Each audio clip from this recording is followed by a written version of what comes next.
Everybody, as promised, time now is 2:33, so I think we should start. So thank you very much for coming today for this session. So what we are going to do today is essentially to give you an overview of our PhD and Masters in Education Scholarship and Bursary information, from Swinburne University of Technology, Sarawak campus. So essentially what has happened is that we've come up with a very good cooperation with the Sarawak Teachers Union to offer this opportunity for teachers in Sarawak to have an Australian postgraduate education at a small fraction of the price.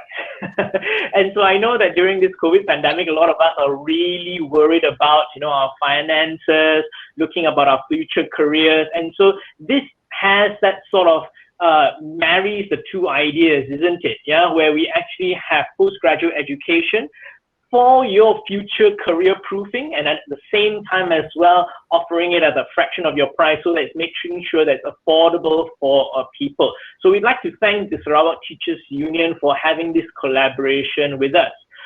So with us today here is myself, of course. I'm Hugh, the course director of the Masters of TESOL program, which is Teaching English to Speakers of Other Languages. And I'll be the moderator for today's session. And we are also joined here today by panelists. First of all, Associate Professor Dr. Eder Fatima Zaman. She is the Head of School of Design and Arts, and also the Center Director at the Center of Educational Research at Swinburne, Sarawak. So hi, Eder. Hi, everyone. Thanks for being here.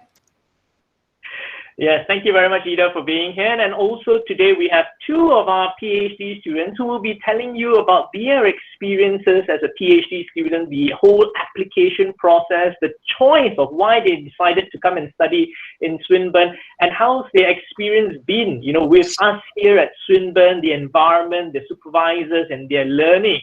So first off, we have Risang, who is a PhD candidate also with us in Swinburne, and he is also a lecturer at Universitas Sanata Dharma in Jakarta. Hi, Risang.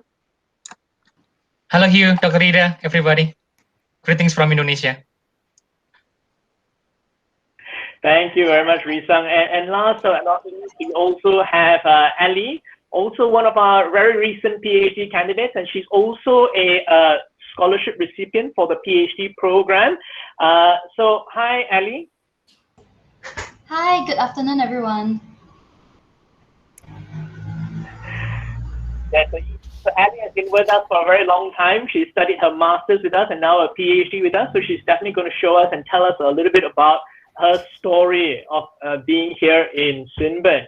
But before we move on straight into talking about what we're going to do today, I'd also like to thank Mr. Adam Prakash, the president of the Sarawak Teachers Union, for arranging this session for us, and of course to have this cooperation, and we hope to have this cooperation continue for many years to come. So thank you, Adam. You're most welcome, Mr. Hugh. And how are things over there, Adam? Everything good? Everything good, but we have very heavy rain at the moment. Oh dear. Yeah. Okay, So, would you like to say a few words for us before we move on with the session? okay, thank you very much, Hugh. I will not take too much of your time. Just to say hi to everyone, Mr. Hugh, Associate Professor Eder, Risang from Jakarta, and Ali, and to all participants of this afternoon's session. I want to thank Swinburne for this collaboration. Of course, we are very happy. I wish I could be another 10, 15 years younger, so I could be one of these participants here today. But anyway, STU, we are very thankful, we are very grateful that we have this collaboration. Not to worry so much, because I will be having a series of 8 meetings beginning tonight with all the divisions in the state. So I will have the opportunities to tell every division of this meeting today and spread the good news. This is very welcoming. My fellow unionists from STU are very excited about this. And I have also been sending this out to young teachers out there. And I think because today is a working day and some of the teachers are taking time to do their classes, so we might not get many people, but rest assured, this news will be spread to all the divisions through my series of meetings starting today. Over to you, Hugh. I think it's best that we listen to what you have to share with us. Thank you. Wonderful, wonderful. Thank you very much, Adam, for those kind words and, of course, for your kind support as well. All right, so let's get on with the presentation. So basically, for this afternoon session, what we're going to do is we're going to do three things. Yeah, the first thing is we're going to do an introduction to the Center of Education Research. And why we want to do this is because a lot of us here are teachers. And by design, a lot of our research interests will be in regards to education research. So we will actually spend a little bit of time to talk about what we do as a university, what we do as a research center, and how is this related to your potential research ideas, and of course for your own master's and PhD journey. I'll also introduce to you the postgraduate by coursework program, which is our Masters in TESOL program. And of course, finally, we're going to talk a little bit more about our postgraduate by research program.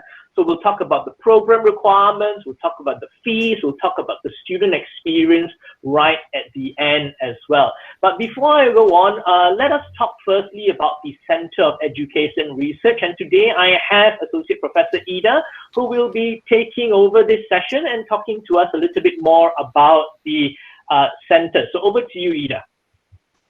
Okay, thank you very much, Hugh and Mr. Adam, for those kind words. Okay, Most welcome. Hugh, if you can, maybe help me do the slides. Yeah, thank you so much. All right. So for those who are new to Swinburne and first time knowing about what we do in the Center of Education Research, so we basically work based on a research ecosystem framework. So we have the School of Research, and the function is to coordinate research activities, manage HDR students, and we provide a lot of research training as well. So Ellie and Risang, for example, are required to attend a certain number of trainings that are organized under the School of Research as HDR candidates. So in terms of the ecosystem, we also have centers. So there's multiple centers. The education research is the youngest. So we engage externally. So in terms like our collaboration with STU, we develop proposals. In this way, we generate funds. So these are the functions of the center.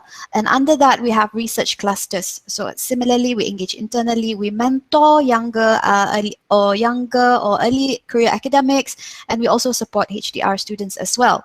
And we also have our corporate arm, which is SWIM. So this looks after commercial research, consultancy, short courses and trainings that we do, and also commercialization. So all the manpower, sorry, can you go back? The manpower is pretty much all the faculty members. So if you look at faculty members, this means the ones that are in Sarawak and also those in Melbourne. So any supervision composition, it has to have Sarawak staff and Melbourne staff as expertise, as experts. Right, thank you. Next slide. So this is our vision. So we aim to be an internationally recognized research group with impact. So we want impact to progress and translate knowledge and expertise in the field of education, and of course now very timely technological research. Thank you. So we want to showcase Swinburne's expertise in research and innovation. We want definitely to grow partnership with public and private stakeholders. We definitely, any initiatives that we do, we align with the needs of the state. We support capacity building in research and innovation. So those are the aims. So we are aligned pretty much with Swinburne's vision of being a world-class university, creating social and economic impact through science, technology, and innovation. So this is throughout Melbourne and Sarawak.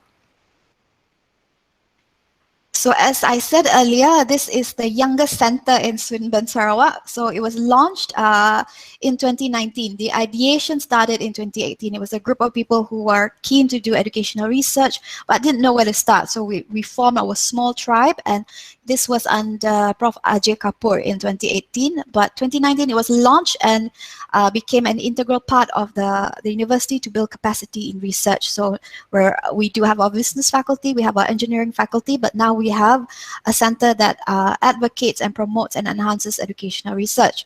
So we do this by leveraging on faculty members in research, consultancy, collaboration with strategic partners such as Sarawak Teachers Union and HDR supervision. So all research activities, industrial engagement are consolidated through this center. Yep, so we oversee a lot of activities. Next slide. And these are the research areas that we cover. So it's not exhausted to, it's not just this four. We do look or examine other areas as well. So obviously, because we have TESOL, we are teacher trainers. So we do a lot of research in terms of teacher education, not just in-service or pre-service as well. We look at student engagement because this is how we measure student performance. We look at engagement in terms of cognitive, behavioral, and affective. And also now we are transitioning to online teaching. We now look at online engagement as well. We do a lot of projects where we evaluate the impact of any training done by government bodies or NGOs. And we also look into cultural heritage, and this is done through technology, so the cultural preservation. These are our research clusters. So we have 4 in total. So under Scholarship of Teaching and Learning, we have Hugh. And then for STEM education, we have Kok Hing. Under Leadership and Management, we have Simeon. And under Education and Technology, we have Augustus. So these 4 cluster leaders, typically they look after or mentor any HDR students who are researching in these particular areas, or also in terms of external engagement where we look for consultancies or grants as well. So these are our partners. There's a lot more, but we can't fit all in. But this this slide showcases how we have worked over the years in terms of who we have collaborated with, signed MOUs with, and also the activities that we endeavor in. So with AMG, for example, we did a lot of teacher training to enhance not just pedagogy, but also proficiency with Yayasan Sarawak, with SMA, you know, and TBS is the latest one where we signed in terms of our MOU to provide internship and also a lot of internship and research collaboration as well. And all these activities that we do, I can go to the next slide, it's fine, Hugh. So all these things, ultimately, we aim to have not just HDR students, we want to increase our HDR students in the center, but of course we aim for publications because this is how you are visible in scholarly work. So a lot of activities that we do have been successful and have been published. So these are some of the most recent ones that we have. So these are in very reputable journal, peer reviewed, and we hope that, you know, we make it a point for our HDR students when they do their PhDs with us. It is expected for them to not only present at conferences, but also publish as well. So these are some of the journals that we publish in: Teaching and Higher Education, which is a Q1, Asia Pacific Journal of Education, and Applied Research in Higher Education. So all related to education. All right, yep. That's all for me, Hugh. All right, thank you very much, Eder. Okay, so now we move on to the section of talking about our program. So I just want to make a very simple sort of calculation for everybody. So a lot of you here are teachers. Some of you have graduated very recently and have been recently placed into schools and are currently teaching in schools. Some of you have been in service for quite a number of years. So the idea is that a lot of you may be thinking about some form of postgraduate education. Some of you may be thinking, should I go for classes or should I go for a research-oriented postgraduate offering? And so the difference here is in regards to what is your intention. If you'd like to be a researcher looking at a very specific topic and being an expert in that topic, we encourage you to look at the master's and our PhD program in research.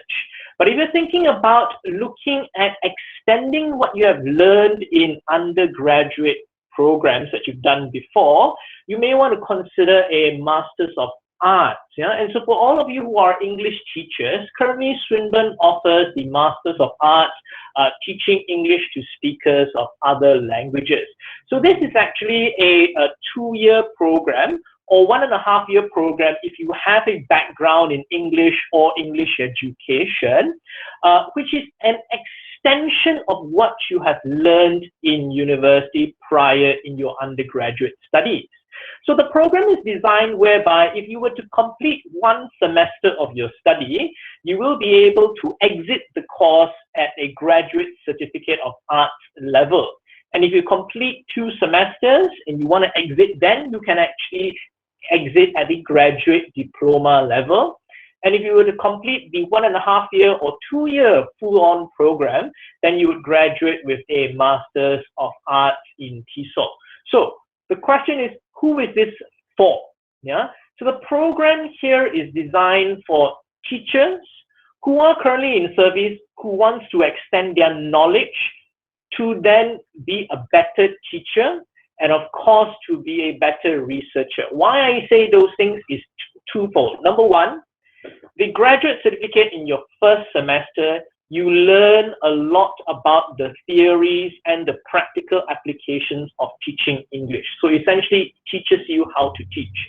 This is why this is useful for teachers who have already been in service for a long time and wish to have a refresher, or for participants or students essentially who have never had any experience teaching and would like to know more about teaching English. Yeah.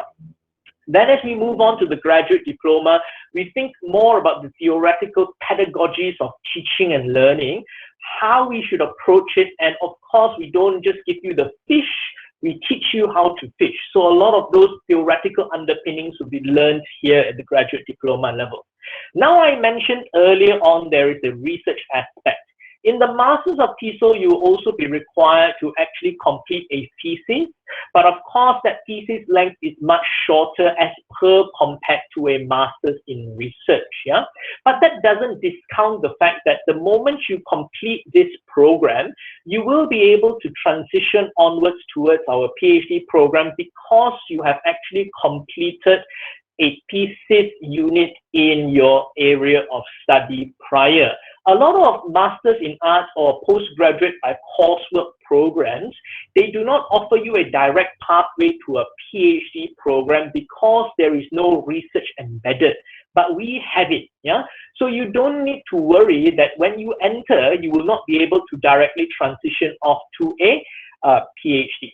So the fees that we have here are as follows. We have the graduate certificate, 8,240, and this is for local students. Graduate diploma, 16,480, and the master's program at 32,960. But on top of this, of course, we have a 20% bursary offer from the Sarawak Teachers Union members. And so currently right now we already have 3 of our students from STU already here with us, and they're happy to say that they have been enjoying the course. And of course they are on a fast-track 1.5-year program because they have experience, because they have a education background in teaching English. So if you're an English teacher and you're thinking about, I just want to extend my knowledge in teaching English, this is the course for you, right? But if you want to consider opportunities in research, I'll talk about that a little bit more later. But I just want to talk a little bit more about our advantage here. What do you get out of actually studying a Master's in TESOL program with us? So of course, when you look at the certificates, yeah, you get 3 different exit certificates depending on where you exit. Yeah, like I mentioned before, a graduate certificate, graduate diploma, and Masters of Arts in TESOL. It's always very flexible learning. A lot of us are all worried right now. I am in Belaga, for example. I am in Sabah, for example. I'm in some small rural area where I find it very difficult to come to campus to study. Is this going to be a problem? The answer is no. You can actually take the course fully online at the moment. And once we are all said and done with COVID everybody is safe to travel, we still have our classes during the school holidays only. So you will be able to come to the campus during school holidays to come and study with us. A lot of the learning will happen online. We still have online classes which are normally conducted in the evening. So this is where you have your free time and you will be able to actually attend classes at your free time. Yeah. In terms of our academics, in terms of accreditation, a lot of people are very, very worried about these two areas. Number one, these people who teach us, are they actually qualified? Do they know what they are saying? Yeah. And so the answer that I will happily say is yes. A lot of us have more than 10 years of experience, or even more than that, in teaching and in doing research on education and TESOL. And a lot of us are actually internationally trained. So that's not going to be a problem in terms of the quality of education that you receive. Yeah. And in terms of compliance for accreditation, a lot of people are very worried. You've seen news very recently about universities not following compliance. Everybody is worried about whether or not their grades or whether their certificates are going to be recognized. No need to worry. Yeah. Our program is accredited by the Malaysian Qualifications Register. Our registration codes are all there. If you go on to the MQR website, www.mqr.com.my, you will be able to actually check our license to make sure that it's there. And of course, we are also accredited by the Australian Qualifications Framework. So some teachers have always asked, will I be able to work in Singapore, or will I be able to work in Australia if I have this degree? The answer is yes. That's not going to be a problem. Our certificates are all issued by Swinburne Melbourne in Australia. It would give you the same credit weightage as if you were studying there in Melbourne yourself. Right? And so lastly, of course, we have a very diverse classroom. At present, we have students from Egypt, we have students from South Korea, Indonesia, Malaysia as well, and also in Singapore. So you see that we are actually a very diverse crowd of people. Our youngest student is actually 23 years old, and our oldest student is actually 60 years old. Very recently, we just had an applicant from Papua New Guinea who is 72 years old, and so I tend to say education can start at any point of time in your life. Yeah, so don't worry, Adam, if you're interested, do come and join us as well. Will do. Yes, and lastly, of course, like I mentioned earlier as well, is that you can fast track to a PhD upon completion of our master's program. Okay, so if you've got any questions, please feel free to ask in the chat box. I will answer them as we go along later. Okay, so now we come to the main part of this where we are talking about our Swinburne Higher Degrees by Research. So as you can see over here, we offer two programs. One is a Master's by Research, and two is a Doctor of Philosophy. So typically when you complete your undergraduate studies, you can actually immediately apply for a Master's by Research. Some would like to ask, can I actually transition directly to a PhD program? The answer is, of course, yes. But we have to see your grades. It must be outstanding, a minimum of first class. Yeah. So typically the progression is from undergraduate to a Master's by Research or a Master's by coursework, followed by a Doctor of Philosophy. So if you can see over here, we have quite a number of programs on offer. For the Masters of Research, we have teaching and training. We also have languages, and we also have history, philosophy, and related subjects. We also have sociology and cultural studies. These are likely the areas where a lot of our teachers are more interested in. And of course, for Doctor of Philosophy, you will also be able to enroll in teacher training and education science or social and behavioral science. So those areas likely you are going to be more interested in. So these are the programs that we offer. Now, you're definitely going to ask me, Hugh, two things. How long does it take for me to complete a PhD or a master's, and what do I need to do? So let's not talk about the time first. Let's talk about what is required of you at the end of the day to complete a master's or a PhD. For masters or research candidates, you are required to undertake supervised research and write a thesis equivalent to 50 to 60,000 words. Yeah. So if you think about it and you think about the 5-part thesis, you need to have an introduction, you need to have your literature review, you need to have, of course, your methodology, then you need to have your findings, and then of course you need to have your discussion and your recommendation. So those are your 5 parts. So that would form the bulk of your 50 to 60,000 words. So a lot of people will have to say, I have to think about new ideas. I have to think about a new topic, right? Not necessarily. Like Eder has mentioned to you earlier on, at the Center of Education Research, we have a number of ongoing research projects and we have research grants available. So if you are interested to learn more about the research topics that we have, you might be interested in undertaking, please do email us. I'll leave our emails later on here in the link. You can have a look and you can definitely email us for that. Right. So secondly, the degree is conferred by Swinburne Melbourne, and the candidates must have completed a 3-year degree with a minimum average of 65% in the final year unit of study. So we are actually looking at a minimum of B- in the final year study. Yeah. So if you're looking at that, you're looking at a CGPA, for example, we would expect your CGPA to be somewhere above 3.0. Yeah, so a Malaysian CGPA above 3.0.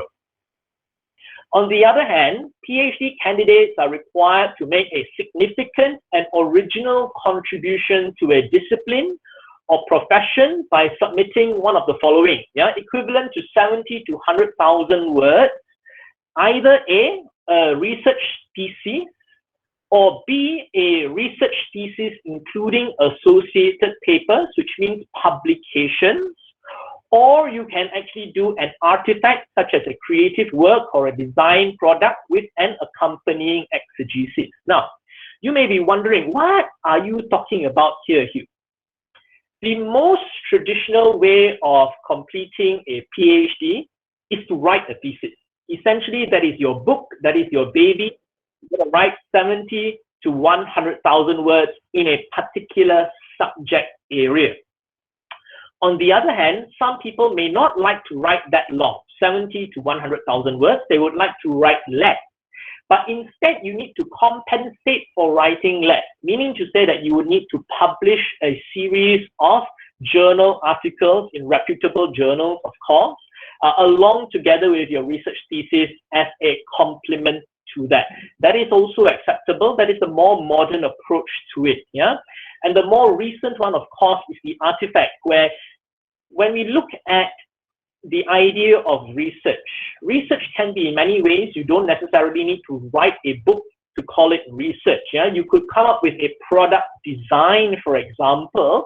If you're looking at VR and AR for learning and teaching, for example, virtual reality and augmented reality, that could be a creative work. Yeah, or if you're looking at music, for example, those are considered as well. Yeah, and so when you have a critical explanation and exegesis, normally this is about 30,000 words. This is also, of course, looking at the idea of explaining what you have designed, yeah, and telling us what is the creative value from this. Then, of course, this is also accepted as well. So there are many ways to complete this. Of course, the most traditional, like I mentioned, is to write the thesis. So candidates must have completed at least 4 years or equivalent with a minimum average of 70% of tertiary education studies in a relevant discipline at a high level of achievement, and must have been approved for the award of degrees in which you studied for. What this means is very, very simple. Your undergraduate degree, if you want to directly jump to our PhD program, it has to be a 4-year degree program. All right. So if you want to directly jump, it has to be a 4-year degree program. So 3 years are not acceptable. And so in these 4 years, you must have at least 70% of what you've learned in the area of the potential area of study for your PhD. Say, for example, you did TESOL, right? You did TESOL. Your major was in, of course, English, and your minor, for example, was in moral studies. For example, many people actually took that in their undergraduate, I'm sure. But say, for example, in your PhD program, you said, well, I want to do a PhD on moral studies. I don't want to do a PhD on English. Can you do so? The answer is, unfortunately, the answer will be no, because the volume of learning that you have done is actually mainly on English and not moral studies. So it must be related. Okay? So a lot of you might ask, oh, if that is the case, I only did a 3-year program. How do I take a PhD then? Answer is very simple. You either take our Masters in TESOL program, 1.5 years, or you take our Masters in Research program, also a minimum of 1.5 years. Of course, you need to score well in both. And of course, here, when you're looking at the entry requirements, again, minimum entry requirements is 3. But for a scholarship, a full scholarship, we are expecting at least 3.3, 3.5, somewhere at the minimum for those entry requirements. Okay, so now comes to the duration, the price, and the English language requirement. First one, we are an Australian university. We are, of course, an accredited university with the Malaysian Qualifications Register. That means that we need to follow the entry requirements set by Australia and Malaysia. So the entry requirement is very clear. Number 1, obtain a minimum IELTS band of 6.5, that's the academic one, right? Not the general paper, with no individual band below 6.0 or a TOEFL of score of 79. Yeah, there are other tests available, such as the Pearson test of English, where you need to score a minimum of a 58. Now, there are exemptions to the rule, obviously, and I understand IELTS and TOEFL is very expensive. You may not want to spend that money. So if you fulfill any of these criteria below, you will also be exempted, yeah, where you have successfully completed a total of 24 months of formal study where the language of instruction and assessment was English. So if you did a 3-year program or you did a 4-year program where you studied in English and your exam was in English, then no problem. You are exempted from this. Yeah, but need to pay attention to the duration of those studies. Yeah, remember, at approved university, no longer than 60 months before submitting your application. Meaning to say, your language requirement is only valid for 5 years. So say, for example, for myself, I graduated from my undergraduate studies way back more than 10 years ago. That means that I need to take an IELTS. I need to take a TOEFL, right, in order for me to study this program. Despite the fact that you may be an English teacher, I do apologize, but this is not because we don't think that you're good enough to take our English program or our PhD program. It just means that this is part of the requirement. Okay, so duration. The minimum required time for a master's of research is 18 months. Definitely doable within 18 months. You just need to be very rigorous and, of course, very focused. And, of course, the typical long length of it will be around 36 months, which is 3 years. Yeah, so normally students on average take 2 to 3 years to complete, depending on how fast or how slow their progress is. The ideal one is to complete in 18 months, of course. For the PhD program, it's a minimum of 2.5 years to 4 years. So that is typically the duration taken to complete a PhD, and it's definitely doable to complete within 2.5 years. So the fees are as displayed below. Fees for the Masters of Research is 25,920 per year, and the PhD program is 28,380 ringgit per year. And you might be telling me, Hugh, are you insane? If I were to take 4 years of a PhD program, this would actually mean I have to pay 120,000 in this current climate. This is impossible for me. right? So this is where we say, we get it, we understand, and therefore this is why we came up with this agreement with STU to offer STU members a 90% fee waiver for 18 months for the Masters of Research and 36 months for the PhD program. So let me break this down for you. Yeah, typically if you were to complete a Master's, no problem at all, within 18 months, the total cost for you would be 38,880 ringgit. If you take that and say 90% fee waiver, you only need to pay 3,888 ringgit, and you don't pay upfront. You can also take our flexi payment waiver system. You can pay over a 15-month period, meaning to say you only pay very small fractions of money every month, a few hundred in fact every month. So that is very doable for a program like that. Same thing here when we look at our PhD program, where you're looking at only a total of 8,514 ringgit over a period of 2.5 years.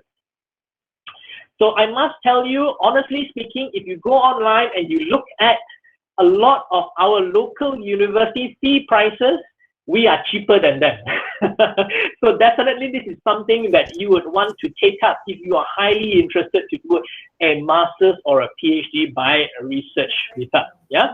Of course, for more information, you can contact Eder or myself. Our emails is all there. You can have a look at that. And of course, our web pages are also there for our Masters of Arts and of course our Doctor of Philosophy programs as well.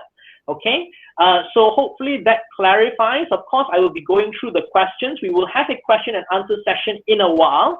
But before that, I want to move on to talk about the student experience, which is why I think this is very important. You have students who go to universities and say, well, our supervisors don't care. Our supervisors just meet me once every year, or they just let me do whatever I want to do, and I don't do well and I suffer.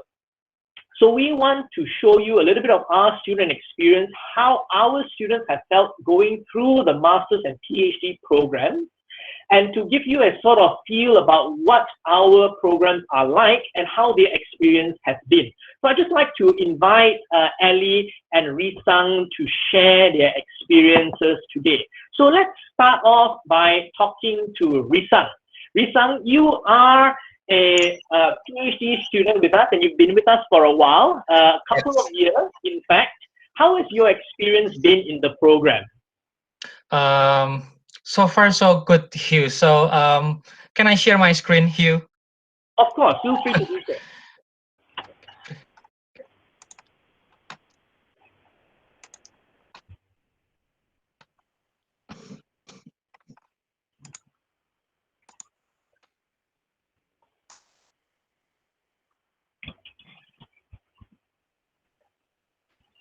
Good afternoon, everybody. Thank you very much, Hugh and Dr. Eder, for the opportunity. Today, I would like to share my experiences as an offshore PhD student from having completed the application until working on with my thesis now. So let me start by having a short introduction of myself. So my name is Risang Baskara. Before finally becoming the full-time offshore students in Swinburne, Sarawak, I am a full-time lecturer in the Department of English Letters, Universitas Dharma Yogyakarta, Indonesia. There are three things that I would like to share with you in today's session. The first one is the application processes and documents, my study experiences during my time in Swinburne, Sarawak, and the last one will be the collegiate experience I have during my time here. So let's begin. I was granted a joint scholarship for offshore PhD program from my uni and Swinburne Sarawak. It is a co-funding scholarship program in which Sanata Dharma will be responsible for my living costs during my study, while Swinburne Sarawak will be responsible for the tuition fee.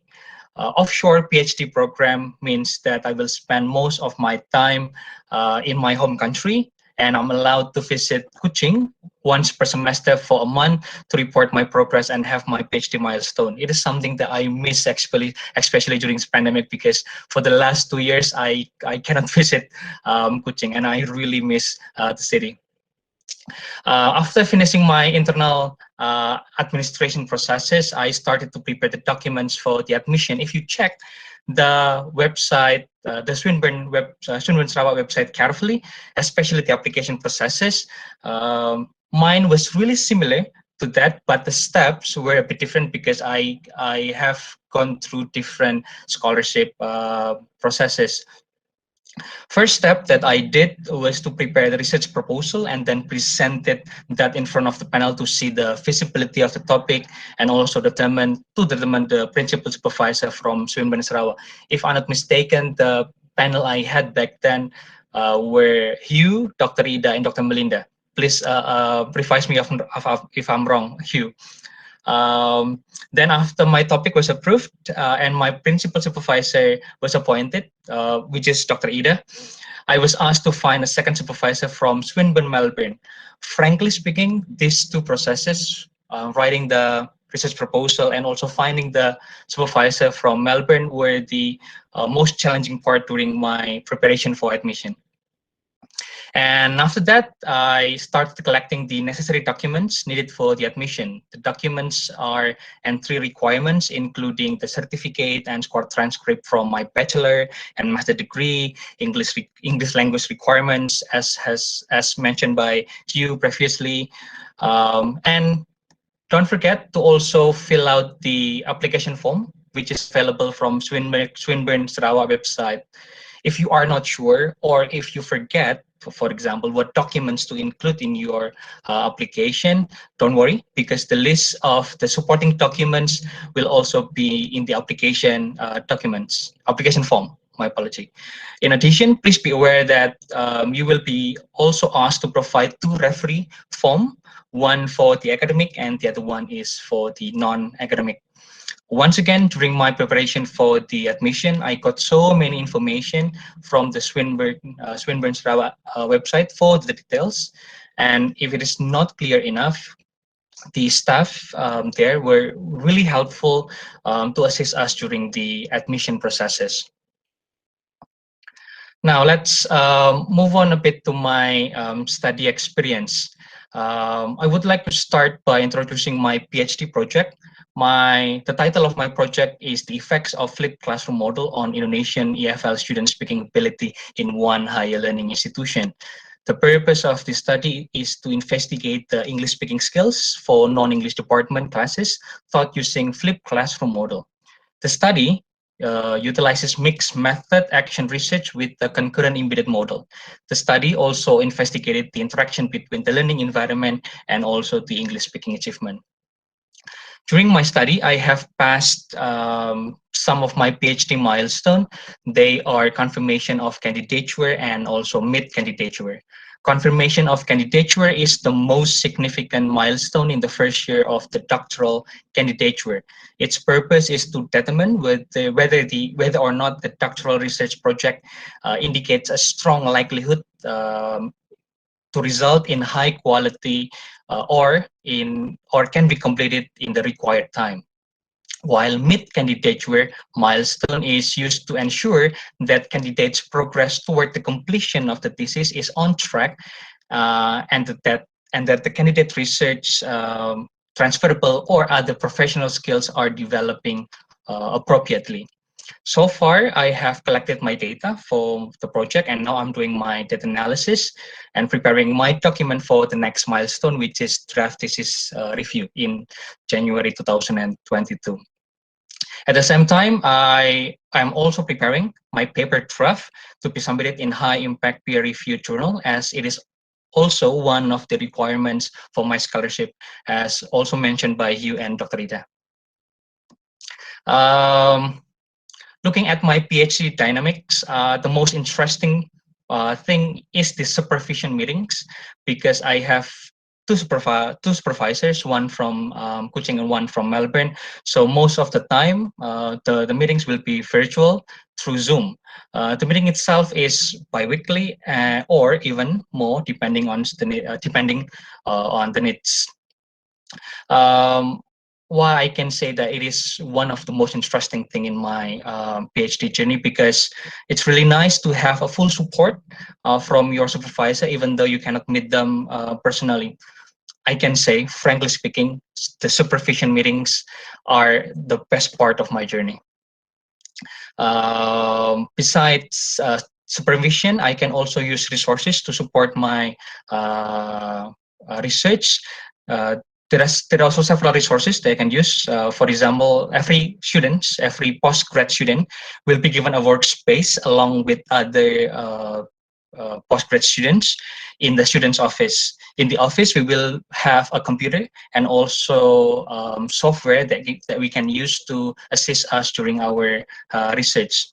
Swinburne Sarawak Library also has a very complete collection if you want to borrow some books. If you cannot find those books, the digital collection can be your solution, including the high impact journals available.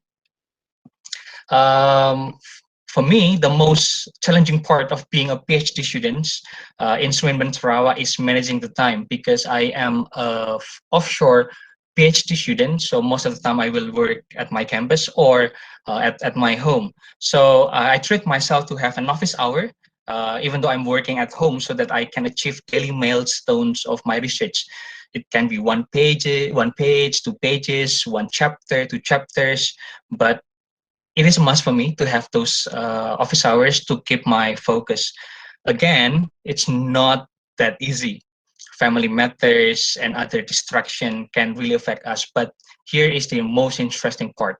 Supervisors will always help us. I can always contact Dr. Eder whenever I have problems. I can have a virtual meeting with her if I need it, and that's the best part. So talking about the collegiate experience I have during my study in Swinburne Sarawak, there are 3 parts that I would like to share. The first one is personal support from student HQ and student development support from our fellow Swinbis. That's what we call ourselves in Swinburne, Swinbis. And the last one is the academic support from School of Research. Swinburne Students HQ give us easy, low-cost access to a wide range of support services, including housing, accommodation, career and employment, and also financial planning and assistance. And it's really important for me as an international student. While student development and support offices offers a variety of services, including one-on-one individual counseling and consultation. I had several sessions, especially in the beginning of the pandemic, because the pandemic hit me really hard back then, and I had several problems, and then I contacted the e-counseling, and they helped me through the hard times during the pandemic. The second one is the peer support. So in terms of peer support, as a postgraduate student, we have what we call PGRS. So the Postgraduate Research Society is a platform for postgraduate students to foster interaction and sharing of research experience between fellow postgraduate researchers by organizing seminars, workshops, and creating opportunities for students to present their work. It also aims to foster social interaction between the students across disciplines in Swinburne Sarawak by hosting social events open to all postgrad students at Swinburne Sarawak. Maybe later on Ellie can discuss that further, because now currently she's one of the members of the PGRS. The last but not the least, we have support from School of Research, in which it provides necessary workshop and seminar for the postgraduate students to complete their study. I know my time is limited. If you have questions regarding our experiences during our PhD time in Swinburne Sarawak, I will be more than happy to answer those questions. But after this, I guess Ellie still have time to explain her experiences. So that's all from my experiences. Hugh, goes back to you. Thank you so much, and terima kasih. Awesome. Thank you very much, Risang, and we wish you all the best in your thesis submission in January 2022. I'll mark the calendar there. All right, and so now I'd like to welcome a very old alumni of our MATESOL program. Very, very young, definitely, yeah, but of course you've been with us for quite a number of years, Ali. So I'd just like you to share with us your experience, both as a master's student and of course transitioning over to a PhD student recently. So over to you, Ali. Thank you, Hugh. Can I share my screen? Of course, please feel free. Okay.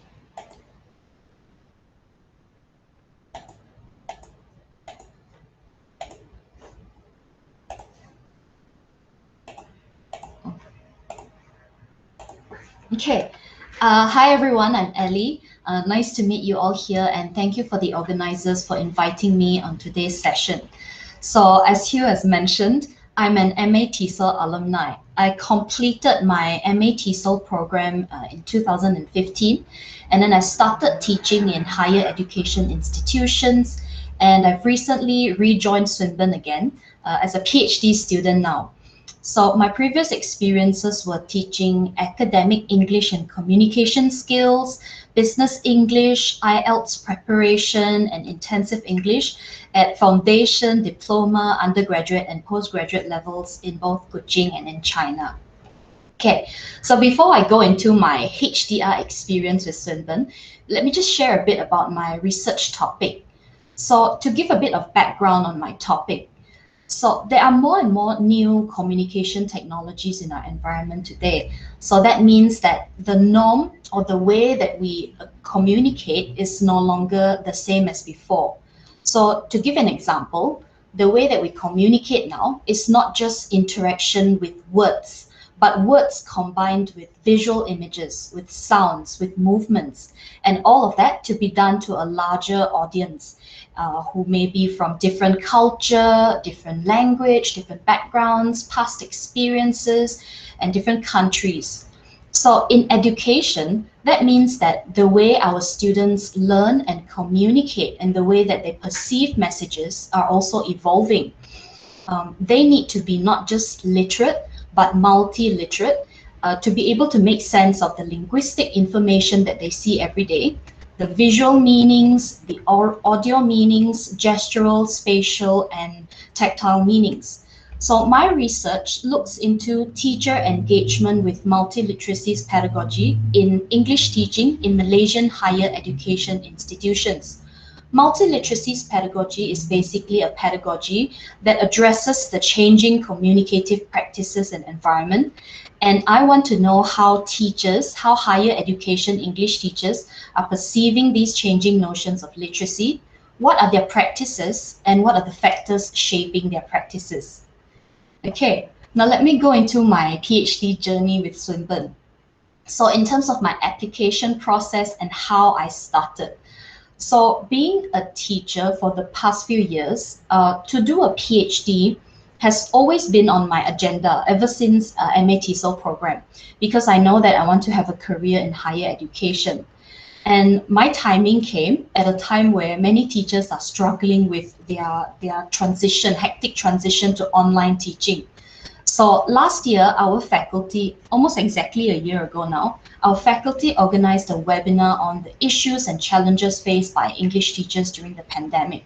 And I was lucky enough to join as one of the panel speakers. And it was during then that I learned about some of the issues that teachers are facing and how they have found their way to overcome these issues. So I was inspired to look into my PhD research topic. So from there, the application process is pretty similar to what Risang has covered earlier. Okay, it's quite direct actually. I decided on my research topic. I find my supervisor, which is my principal supervisor is Dr. Eder, because I've had a very, very rewarding experience being her student from my MATESOL program. So I know that she's someone that I can work well with, very supportive and critical and constructive when needed. So she connected me with Elena, my other supervisor from Swinburne, Melbourne. So I have two supervisors in my supervisory team. And then it's the process of writing the research proposal. And I agree with Risang, this part is actually quite challenging initially, because at this point, I had been kind of out of practice for a few years because I finished my MA-TESOL for a few years already. But I got a lot of help from Dr. Eder and Hugh, so I'm very, very thankful for their help during then. And looking back, I think that hard work or that process is actually necessary to get back into shape for research and to move up the learning curve. So that was a good experience actually. So once I got the proposal sorted, I applied for scholarship, and the process is actually quite direct as well. Once you start the application, the School of Research will send you a list of documents to submit, which is pretty much what Risang has covered. You need to get your referees, you need to get your past certificates, and then a cover letter and all of that. And then after that, when I was shortlisted for the scholarship interview, I participated in that. And then after that, formally joined Swinburne as a PhD student in November 2020. So these are the progress milestones that I had to go through. In addition to confirmation of candidature, we now actually have a pre-confirmation of candidature that actually happens during the 3rd month of PhD. This one is slightly not so, I would say it's slightly more relaxing than the one that comes in the following years, because it's essentially a meet-up between the PhD candidate and the panel in order to communicate what your research is about. And then the panel will give feedback on where you currently stand and how much more you have to go, okay, in the journey. And then after that, it's basically one milestone at the end of almost every year. So at every 12-month mark, we have a COC, mid-candidature review, and the draft thesis review. I'm actually a few months away from my confirmation of candidature. So yeah, definitely still a long way to go. So as a PhD student at Swinburne, I feel very well supported in many ways. And definitely one of the most important experience is how the positive dynamics between me and my supervisors. Since day one, they have made sure to communicate the expectations very, very clearly to me, including what I have to do at every stage, what sort of help I can expect from them, and how frequently we were to meet up. So our current arrangement is to have virtual meetings every 2 to 3 weeks. And in between meetings, I would send them drafts that I've been working on so that they can check and give me feedback. And they also always made sure that I felt welcome to drop any quick questions via text or video call. Now, besides the experience with supervisors, HDR students in Swinburne get a wide range of support. So firstly, and perhaps arguably quite importantly, is the library help that we get. So we have a wide range of online and offline resources, and we have extremely helpful librarians who are really skilled at using referencing software like EndNote. So that's a tremendous help when it comes to thesis writing, okay, because they help us build up our reference list. We have a postgraduate student office, which is a workstation with printing access, IT support, and campus facilities. And as Risang has mentioned, we also have in-house training, and this is organized by School of Research. So we frequently get training on research skills. We hear about the experiences from other researchers in Swinburne, whether it's soft skills like thesis writing or presentation, or sharing of their experiences of attending conference or just publications, basically. And I'm also part of our student body in Swinburne called the PGRS Club, Postgraduate Research Society. This is a really good platform for networking with students outside of our faculty, because as a PhD student working in isolation during the pandemic, it's easy to feel lonely sometimes. So something like PGRS is really good in that we get to interact with others who are doing about the same journey, and we organize fun and meaningful events together. So that's a really positive experience as well. And lastly, about time management. So this is the way I approach time management. I create a timeline of events that I have to achieve. So that includes my progress milestones or smaller goals. So it's a 36-month view, which shows what I have to do each year, and then which can be further broken down into what I have to do each month, and further what I have to do each week. Okay, so my approach really is to set goals, but also celebrate the small wins. So I know my longer term goal is like this, but I know that this small step currently is necessary for the larger goal. And this is also something that we talk about frequently with other HDR students. And I think we all agree that there really isn't a one-size-fits-all method to time management. Because for some PhD students, time management means managing distractions. For others, time management means stress management because they cannot work when they're under huge emotional stress. So you really have to find the way that works for you and then stick to that. Okay, I think that's all for my sharing today. Thank you for listening. And back to Hugh.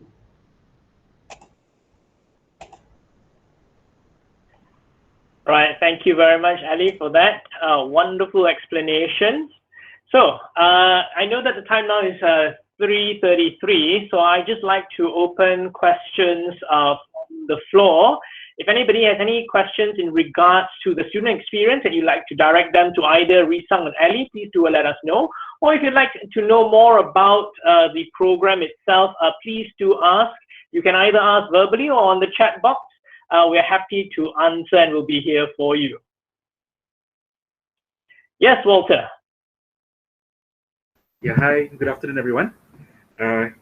I have actually completed my master back in 2015, and it is obvious that I have to sit for either IELTS or TOEFL.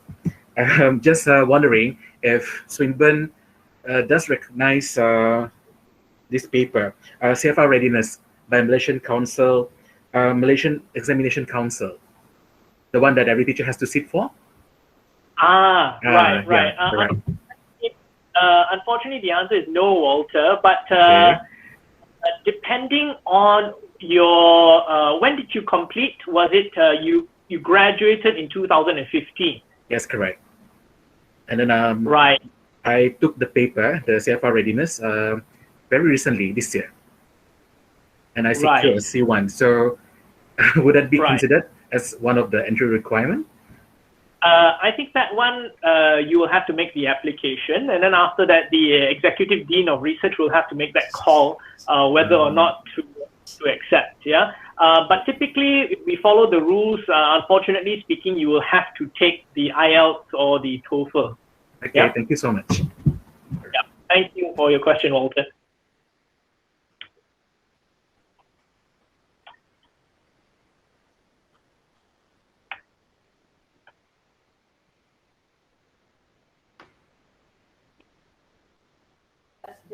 Mr. Hugh? Yes, yes.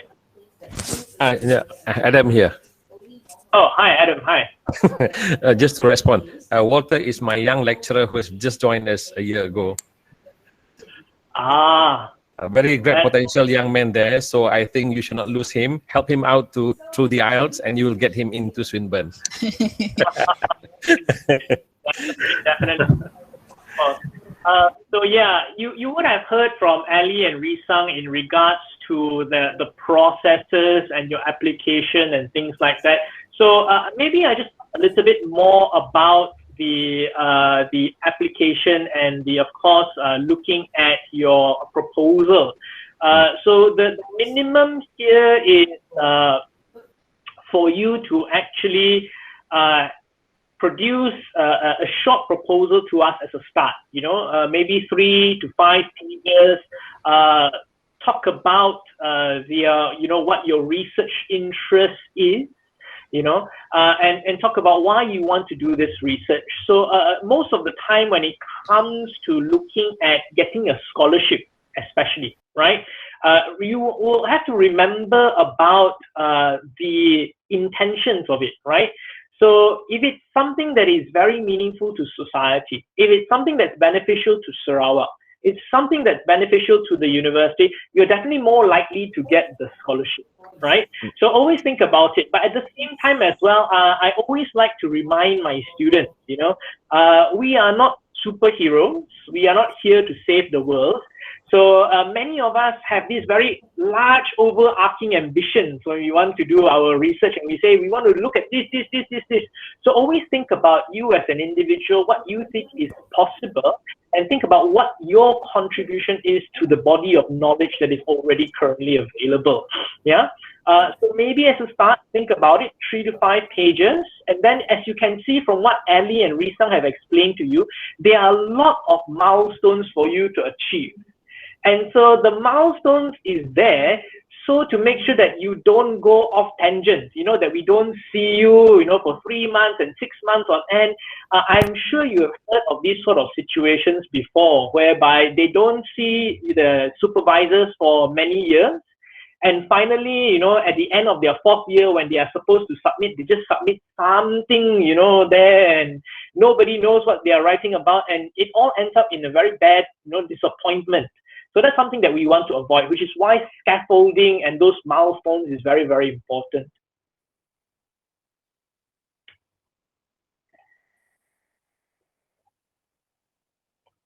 Right, are there any other questions?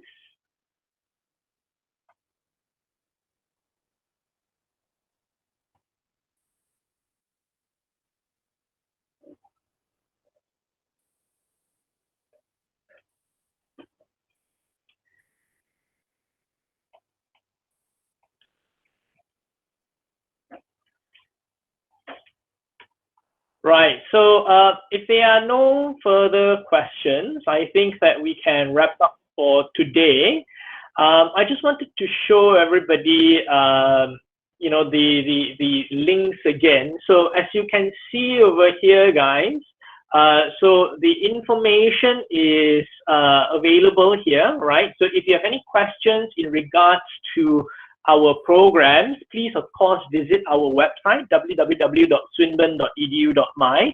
If you go to the links available here, I will send these links out later to the participants so you can have a look at them. So please click on those links to have a look at our Masters of Research, Masters of TESOL, Master and our PhD programs. And if any further information, please definitely contact either Eder or myself. We're definitely happy to answer any of the questions that you may have in regards to the program. Yeah. So thank you very much, everybody, for attending, and also thank you very much for all the contributors in the panel, and Dr. Eder, obviously, and of course to Ali and Risang. So thank you for coming and explaining the very good process that we have here in Swinburne, and hopefully we hope to see your applications, your questions, your proposals very, very soon, and hope to see all of you in our campus very, very soon. So thank you very much for the opportunity, for sharing, and thank you and take care. Right? Thank you and take care, everyone.